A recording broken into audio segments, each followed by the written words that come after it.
जिस दिन उसने मेरा हाथ छोड़ा उस दिन बारिश बहुत तेज थी, मगर उससे ज़्यादा शोर मेरे भीतर टूटती उम्मीदों का था। मैंने उसका हाथ कस कर पकड़ा पर उसने फिर धीरे से छुड़ा लिया। उसने मेरी आंखों में देखकर कहा, अब हमारे रास्ते अलग हैं।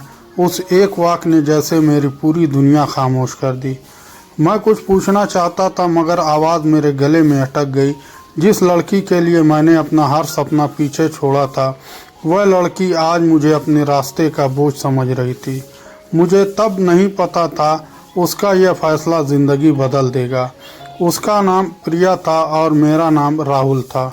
हम दोनों की मुलाकात एक छोटे से पुस्तकालय में हुई थी। प्रिया वहाँ रोज़ शाम पढ़ने आया करती थी। मैं किताबें सजाता था और वह घंटों उन्हें पढ़ती रहती। शुरुआत में हमारे बीच केवल छोटी छोटी बातें होती थी, फिर वही छोटी बातें धीरे धीरे हमारी आदत बन गई। एक दिन उसने मुस्कुराकर मुझसे पूछा, तुम हमेशा इतने शांत क्यों रहते हो? मैंने हंसते हुए जवाब दिया, शायद मुझे सुनना ज़्यादा पसंद है। उस दिन पहली बार उसकी आंखों में मेरे लिए अपनापन दिखा। फिर हमारी मुलाकातें बढ़ी और बातचीत लंबी होती चली गई। हमने साथ बैठकर भविष्य के बहुत छोटे सपने देखे। प्रिया कहती थी उसे बड़ा घर कभी नहीं चाहिए। वह कहती थी बस अपना इंसान सच्चा होना चाहिए। मैं उसकी बात सुनकर मन ही मन मुस्कुराता था, क्योंकि मेरे लिए वह इंसान पहले ही प्रिया बन चुकी थी। हम दोनों ने शादी का सपना भी धीरे धीरे स्वीकार किया, मगर मेरे घर की हालत बहुत साधारण थी। मेरे पिता छोटी सी दुकान चलाकर घर संभालते थे। मैं भी उसी दुकान में उनका हाथ बटाता था। मेरी कमाई सीमित थी, लेकिन मेरे इरादे बहुत बड़े थे। मैं प्रिया को हमेशा सम्मान और खुशियां देना चाहता था। प्रिया मेरे संघर्ष को समझती थी और मेरा हौसला बढ़ाती थी। जब मैं थक जाता वह मेरी उम्मीद बन जाती। जब मैं हारने लगता वह मेरा हाथ पकड़ लेती। एक शाम मैंने उससे कहा, प्रिया थोड़ा समय लगेगा। वह मुस्कुराई और बोली, मैं तुम्हारा इंतज़ार कर सकती हूँ। उस दिन मुझे लगा था मेरा प्रेम सचमुच सुरक्षित है, लेकिन ज़िंदगी में सबसे कठिन परीक्षा अक्सर विश्वास की होती है। प्रिया के घर वालों ने उसके लिए एक रिश्ता तय किया। लड़का बहुत संपन्न परिवार से था और बड़ा व्यवसाय करता था। प्रिया ने यह बात मुझे बताई तो मैं घबरा गया। मैंने पूछा, तुमने उन्हें हमारे बारे में बताया? उसने मेरी तरफ देखा और चुपचाप सर झुका लिया। उसकी चुप्पी ने मेरे भीतर पहली बार डर पैदा किया। मैंने उसका हाथ पकड़कर कहा, मुझ पर विश्वास रखना। उसने मेरी आंखों में देखा और धीरे से मुस्कुराई। मुझे क्या पता था वह मुस्कान आखिरी भरोसा थी। कुछ दिनों बाद प्रिया मुझसे मिलने अचानक आई। उसके चेहरे पर पहली जैसी चमक बिल्कुल नहीं थी। मैंने घबरा कर पूछा, क्या हुआ? तुम इतनी परेशान क्यों हो? वह कुछ पल तक मुझे देखती रही और रो पड़ी। मैंने उसका हाथ थाम कर कहा, मुझे सब सच बताओ। उसने कांपती आवाज़ में कहा, मैं तुम्हारे साथ नहीं रह सकती। मेरे कानों ने शब्द सुने लेकिन दिल मान नहीं पाया। मैंने पूछा, क्या किसी ने तुम्हें मेरे खिलाफ कर दिया है? वह बोली, नहीं राहुल, मैंने खुद फैसला किया है। मैंने उसके चेहरे पर सच खोजने की कोशिश की, मगर उसकी आंखों में डर और मजबूरी दोनों दिखाई दिए। मैंने आखिरी बार उसका हाथ पकड़ते हुए कहा, मत जाओ। वह कुछ पल रुकी और मेरी उंगलियां अलग कर दी। फिर उसने कहा, तुम अच्छे हो मगर मेरे लिए पर्याप्त नहीं। उसके जाते ही मुझे अपने भीतर कुछ टूटता हुआ महसूस हुआ। उस रात मैंने पहली बार खुद से सवाल किया, क्या सच्चा प्रेम हमेशा आर्थिक मजबूरी के सामने हार जाता है? अगले कई दिनों तक मैं उसी पुस्तकालय में बैठा रहा। हर आने वाली लड़की में मुझे प्रिया दिखाई देती थी। हर शाम दरवाजे की तरफ देखकर मेरी उम्मीदें जागती थी, लेकिन वह कभी वापस नहीं आई और मेरा इंतज़ार बढ़ता गया। मैंने खुद को प्रेम से नहीं दर्द से दूर किया। फिर मैं पिता की दुकान पूरी तरह संभाल ली। मैंने दिन रात मेहनत की और अपनी छोटी दुनिया बदलने लगा। धीरे धीरे दुकान चलने लगी और आमदनी बढ़ने लगी। मैंने पिता से कहा, अब आपको ज़्यादा काम नहीं करना पड़ेगा। पिता ने मेरी पीठ थपथपाई और आंखें पोंछते हुए कहा, बेटा तूने दुख को कमज़ोरी नहीं बनने दिया। उनके शब्द मेरे लिए किसी पुरस्कार से कम नहीं थे। समय गुजरता गया और मैंने अपने भीतर बदलाव देखा। अब मैं किसी के लौटने की प्रतीक्षा नहीं करता था। मैंने समझ लिया था कि आत्मसम्मान भी प्रेम जितना ज़रूरी है। फिर एक दिन पुस्तकालय की पुरानी अलमारी साफ करते हुए मुझे एक छोटी सी किताब के भीतर कागज़ मिला। उस कागज़ पर प्रिया की लिखावट साफ दिखाई दे रही थी। उसमें लिखा था, राहुल, शायद तुम मुझे कभी समझ ही नहीं पाओगे। मैंने तुम्हारा हाथ इसलिए छोड़ा कि प्रेम खत्म था। मैंने छोड़ा क्योंकि मेरे पिता को मेरे कारण टूटते देखा। मैं आगे पढ़ता गया और मेरी आंखों से आंसू निकल पड़े। उसने लिखा था कि घर में बहुत बड़ा दबाव था।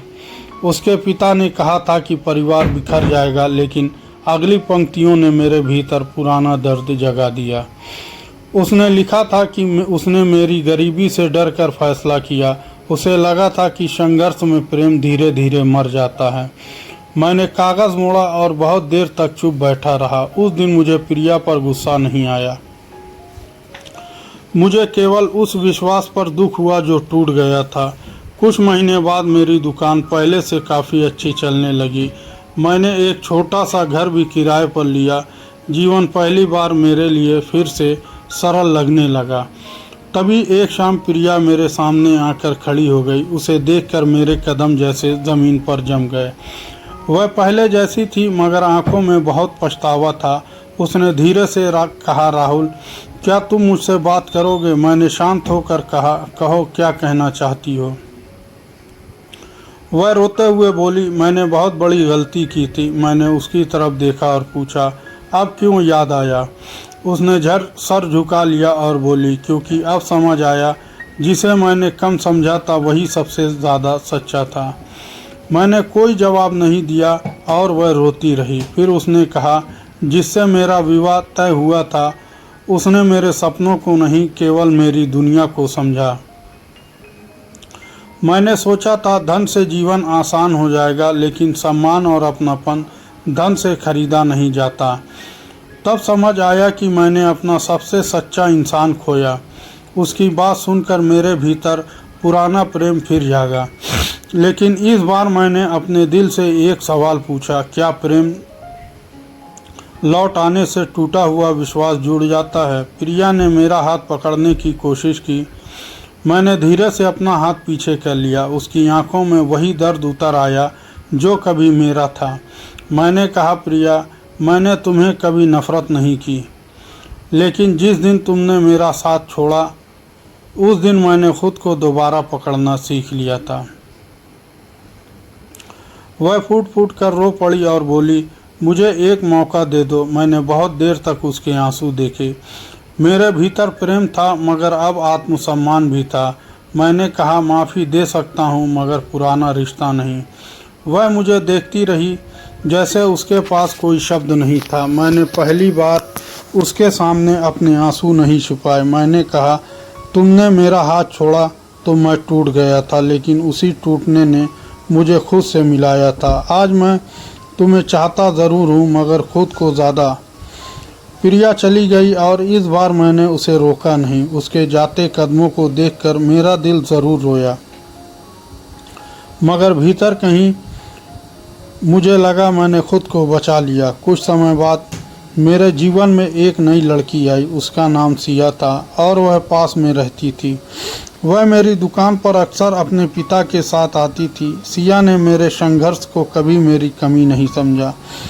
उसने मेरी कमाई नहीं, मेरी सोच को महत्व दिया। उसने मेरे अतीत को जानकर भी मुझे सम्मान दिया। एक दिन उसने मुझसे कहा, हर टूटना अंत नहीं होता, कभी कभी टूटकर इंसान खुद को बेहतर पहचानता है। उसकी बातें सुनकर मुझे प्रिया की पुरानी बात याद आई, लेकिन इस बार मैंने किसी के हाथ पर निर्भर होना नहीं चाहा। मैंने सिया से कहा, मुझे भरोसा बनाने में समय लगेगा। वह मुस्कुराकर बोली, सच्चे रिश्ते जल्दी नहीं बनते। उस दिन मुझे समझ आया कि प्रेम केवल साथ रहने का नाम नहीं, प्रेम वह है जिसमें सामने वाला आपका सम्मान बचाए रखे। विश्वास वह है जो कठिन समय में भी हाथ नहीं छोड़ता। कई साल बाद मैं उसी पुराने पुस्तकालय के सामने खड़ा था वहाँ अब नई दुकान बन चुकी थी और सब बदल गया था। मैंने जेब से वह पुराना कागज़ निकाल कर देखा। उस कागज़ पर अब भी प्रिया की आखिरी पंक्ति थी, काश मैंने उस दिन तुम्हारा हाथ नहीं छोड़ा होता। मैंने कागज़ मोड़ा और मुस्कुराकर उसे अपनी डायरी में रख दिया क्योंकि कुछ रिश्ते वापस आने के लिए नहीं होते, कुछ रिश्ते हमें बदलने के लिए ज़िंदगी में आते हैं। प्रिया ने मेरा हाथ छोड़ा और मेरी ज़िंदगी बदल गई। उसने मुझे सिखाया कि प्रेम में त्याग ज़रूरी होता है, लेकिन अपने आत्मसम्मान का त्याग कभी नहीं करना चाहिए। जिसे आपके संघर्ष पर विश्वास नहीं, उसे रोकना भी नहीं चाहिए, क्योंकि सच्चा प्रेम वह नहीं जो सुविधा में साथ चले, सच्चा प्रेम वह है जो कठिन रास्तों पर भी टिके। और जो आपको छोड़ दे उसे दोष देने से बेहतर है अपने टूटे हुए हिस्से को फिर से जोड़ना सीखिए, क्योंकि कभी कभी किसी का जाना आपकी हार नहीं होता, वह आपकी ज़िंदगी का सबसे बड़ा मोड़ बन जाता है। और शायद इसी वजह से आज भी मैं मुस्कुराता हूँ, क्योंकि उसने मेरा हाथ छोड़ा था, मेरा जीवन नहीं। उस दिन वह गई थी, लेकिन मेरा नया जीवन शुरू हुआ था। कभी किसी के जाने से खुद को मत खोना, क्योंकि जो सच में आपका है वह आपके आत्मसम्मान की कीमत पर कभी नहीं मिलेगा।